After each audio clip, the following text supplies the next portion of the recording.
Haryana H9 PM news channel में आप सबका स्वागत है। आइए आपको कराते हैं खबर। ये जो कल दोपहर को एक्सीडेंट हुआ था जिसमें करीब 50-55 सवारियां घायल हुई थी, 20-25 के हाथ पैरों में भी फ्रैक्चर आया था। तो वहां हम खड़े हैं। जो ये एक्सीडेंट है इतना भयंकर एक्सीडेंट है कि जो ड्राइवर है, स्टीयरिंग है, ये पूरा का पूरा इंजन का हिस्सा टूट के भीतर धसा हुआ है। और ये आप देख रहे होंगे महिलाओं की के सैंडल चप्पल यहाँ पर बिखरी पड़ी हैं। इधर कोई बस की सवारी सामान लेके, घरेलू सामान जिसमें सब्जियां हैं वो लेके जा रहे थे। वो सारी सब्जियां रोड पे बिखरी हुई हैं। और अब हम बस के अंदर चलते हैं। बस के अंदर के हालात आपको दिखाते हैं। कितना भयंकर एक्सीडेंट ये रहा है जिसके कारण पूरी बस में टूट फूट मची है। ये देखिए, ये बच्चे की चप्पल है।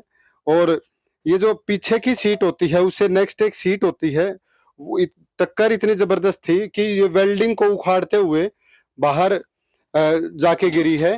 पूरी की पूरी सीटें, ये देखो, ये फल फ्रूट लेके रिश्तेदारी में जा रहे थे, फल फ्रूट बिखरे पड़े हैं। ये एक आटे का बैग है जिसको रसोई के सामान के रूप में ले जा रहे थे। ये सब्जियां बिखरी पड़ी हैं, चप्पलें बिखरी पड़ी हैं। ये अभी तक जो सवारियां थी उनका सामान ये रखा हुआ है, बैग वगैरह रखे हुए हैं। और अगर इनको नहीं संभाला गया तो ये भी चोरी हो सकते हैं।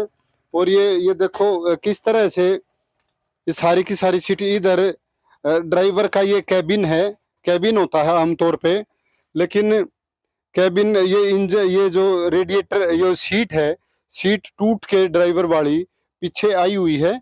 और ये सीटें हैं, ये सारी की सारी टूट के धसी हुई हैं। आगे है जिस तरह से शीशा टूटा है और सवारियां यहाँ बैठी हुई होंगी, तो ये भी उम्मीद जताई जा रही है कि वो भी बाहर गिर गई होंगी। ये महिलाओं के ये चप्पल, सैंडल, जूते, ये बहुत सारे जूते चप्पल यही हैं क्योंकि उनके पांव फंस गए होंगे। ऐसा सारी सीटें आपस में बिल्कुल एक दूसरे में फंसी हुई है। बड़ी मुश्किल से इनको यहाँ निकाला होगा। बोतलें, पानी की बोतल है, चाहे कुछ भी, सारा सामान यहाँ बिखरा पड़ा है। चीख पुकार खूब यहाँ निकली होंगी। और ये यहाँ जो ड्राइवर हैं इनके साइड में कैंपर रखते हैं, कैंपर भी पूरा टूटा हुआ है। पूरी बस ऊपर से भी टूट गई है। पूरा का पूरा पूरी बस कबाड़ के रूप में एक नजर आ रही है। सारी बस में खून बिखरा पड़ा है। इतनी अधिक टक्कर थी। और किसका सामान कहाँ गया, कहाँ कितना सामान बचा है, ये तो अभी जो परिजन हैं वो घायल इलाज के बाद आएंगे तब उनका पता चलेगा। एक जो ये पकड़ने के लिए जो एंगल होता है ये भी टूट गया है। एक साइड का इसका तो टूट के इधर पड़ा है, ये भी किसी को लगा होगा। और 2-3 सीटें तो बिल्कुल खून से लथपथ हैं। तो इतना भयंकर नज़ारा यहाँ का है, बस देखा भी नहीं जा रहा, इतना ज़्यादा यहाँ नुकसान हुआ है। वो बस है जो बहादुरगढ़ की तरफ से आ रही थी और बताया जा रहा है कि इसी बस का शायद स्टीयरिंग फेल हुआ है और टकराई है, स्टीयरिंग कंट्रोल नहीं हुआ। हालांकि इस बस नई बस दिख रही है और इसमें कैमरे वैमरे भी हो सकते हैं, इसकी जांच में पता चल सकता है। ये हिस्सा है जो ड्राइवर वाला हिस्सा है, यही ड्राइवर वाले हिस्से को टकराया है। किस बस की कितनी स्पीड रही होगी ये तो जांच का विषय है, कौन सी बस ज़्यादा स्पीड में थी। लेकिन नुकसान बहुत ज़्यादा हुआ है। करीब 25-30 महिला और पुरुषों के हाथ पैर में फ्रैक्चर आया है। किसी के 2 फ्रैक्चर हैं, किसी के 3 फ्रैक्चर है, किसी को 1 फ्रैक्चर है, किसी को बहुत सारी गुमचोट लगी है। तो उनका सामान भी बस में ही पड़ा है। इस बस में तो कम सामान है, शायद वो ले लिया होगा। हालांकि उस बस में जो सामान है वो पुलिस कस्टडी में लेने की तैयारी चल रही है। अब सवाल उठता है कि इतना ज़बरदस्त एक्सीडेंट यहाँ क्यों हुआ। तो एक तो जो खरखोदा से निकलने वाले जितने भी मार्ग हैं, सबसे तंग मार्ग यही है। इसकी चौड़ाई कम है। हालांकि वर्ष 2010 में इसकी चौड़ाई करने के लिए एक टेंडर पास हुआ था, लेकिन ज़मीन का कुछ विवाद आ गया। ज़मीन जो साइडों में अभी बची है वो ज़मीन किसान की थी, या कुछ और मैटर था, वो मामला कोर्ट में चला गया, जिसके कारण ये रोड पूरा नहीं बन पाया। अभी भी कोर्ट में शायद इसका मामला पेंडिंग है, नहीं तो ये डबल रोड हो जाता, एक्सीडेंट की दुर्घटनाएं बहुत कम होती फिर। अब दूसरी बात यह है, प्राइवेट बसें हैं दोनों, एक इन पे ये भी आरोप लग रहा है कि भाई ये ज्यादा तेज चलाते हैं, जबकि दूसरी तरफ इनकी देखें जो जो ट्रैफिक कंट्रोल सिस्टम है जो प्रशासन का, रोडवेज का, और जो रोडवेज के मैनेजर हैं, उन्होंने इनका टाइम बाउंड किया हुआ है कि आप इतने मिनट में, इतने घंटे में, इतने बजे पहुंचोगे। इस तरह का भी कुछ ड्राइवर साथी बता रहे थे। तो जो ड्राइवर है, इसको एक मिनिमम टाइम में पहुंचना होता है, शायद उस चक्कर में भी ये थोड़ी स्पीड ज़्यादा कर लेते होंगे। अदरवाइज इनकी नौकरी भी वो हटा दे कोई, इनको ये सस्ते ड्राइवर होते हैं, कम पैसे इनको मिलते हैं, तो ये भी कारण शायद हो सकता है। तेज रफ्तार का भी कारण हो सकता है। और जो बताया जा रहा अभी तक, एक कल हमारी बात हुई थी, जो इस गाड़ी में शायद बैठा था वो लड़का कृषि डिपार्टमेंट में नौकरी करता है, आगे वाली सीट पे ही बैठा था। तो उसने बताया था कि भाई ड्राइवर, एक्सीडेंट के दौरान ड्राइवर ने बताया था कि स्टीयरिंग कंट्रोल नहीं हो रहा, स्टीयरिंग शायद वो फेल हो गया है स्टीयरिंग। तो इस तरह की बात थी, लेकिन पूरा पक्का नहीं कहा जा सकता। ये ड्राइवर हैं जो इसके, अजीत सिंह हैं, सिसाना गांव के रहने वाले, उनको भी बहुत ज़्यादा चोटें आई हैं, उनके फ्रैक्चर भी है और उनके चेहरे पे भी काफ़ी चोटें लगी हैं।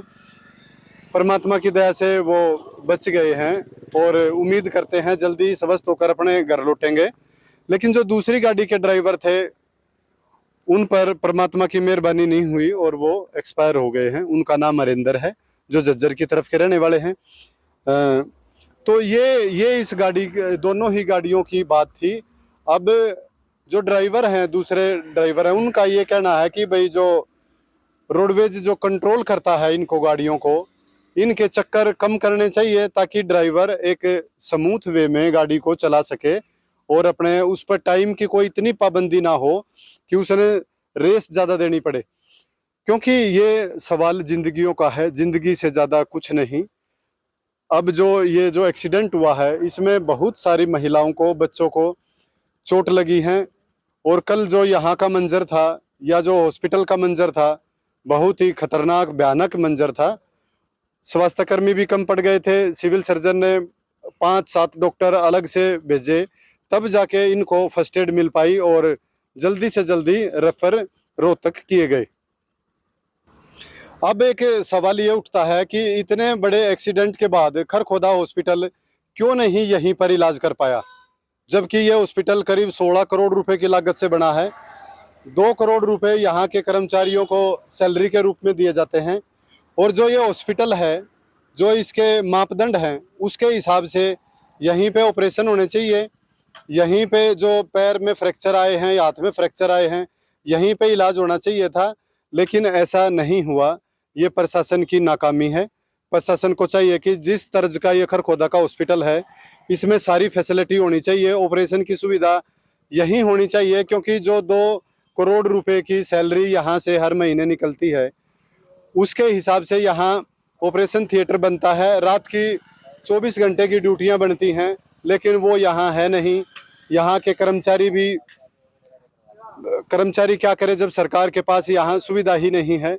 तो सारी सुविधाएं यहाँ मौजूद होनी चाहिए। अगर यहाँ पे सारी सुविधाएं होती तो बहुत सारे लोगों को रेफर नहीं करना पड़ता, यहीं पे उनके ऑपरेशन हो जाते, यहीं पे उनके हाथ पैर जिनके फ्रैक्चर आया है, हाथ पैर टूटे हैं, उनके ठीक किए जा सकते थे। अब यहाँ से वहाँ शिफ्ट करें, वहाँ से रोहतक के लिए शिफ्ट करें। शिफ्टिंग में भी काफ़ी मरीजों को दिक्कत होती है, चोट लगी है उसको काफ़ी परेशानी होती है। कई बार पैर अगर किसी का टूट गया है और जो ले जाने वाले हैं, स्ट्रेचर पे ले जाने वाले हैं, उनको इतना ज्ञान नहीं होता, यहाँ से शिफ्टिंग में भी ज्ञान नहीं होता, वो उठाने में भी कई बार चोट ज़्यादा बढ़ जाती है। तो इसलिए नज़दीक के हॉस्पिटल में ही सारी फैसिलिटी होनी चाहिए। और अगर कोई ऐसा एक्सीडेंट होता है तो जितने भी प्राइवेट हॉस्पिटल हैं उनको भी आगे आना चाहिए, उनको भी मदद करनी चाहिए।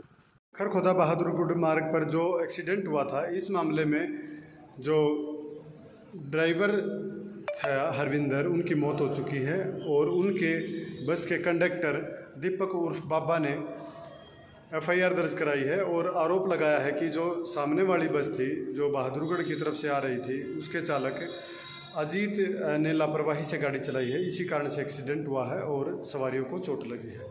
पुलिस अब मामले की जांच कर रही है कि जो एक्सीडेंट है इसकी असली वजह क्या थी। हॉस्पिटल सोनीपत के पास क्यूब डायग्नोस्टिक सेंटर में आधुनिक 3D 4D मशीनों से ultrasound, colour Doppler, CT scan, MRI, mammography रियायती मूल्यों में करा सकते हैं। आधुनिक मशीनों से जांच करने के लिए संपर्क करें क्यूब डायग्नोस्टिक सेंटर सोनीपत। लगातार खबरों से बनी रहने के लिए चैनल को लाइक, सब्सक्राइब और शेयर जरूर करें। धन्यवाद।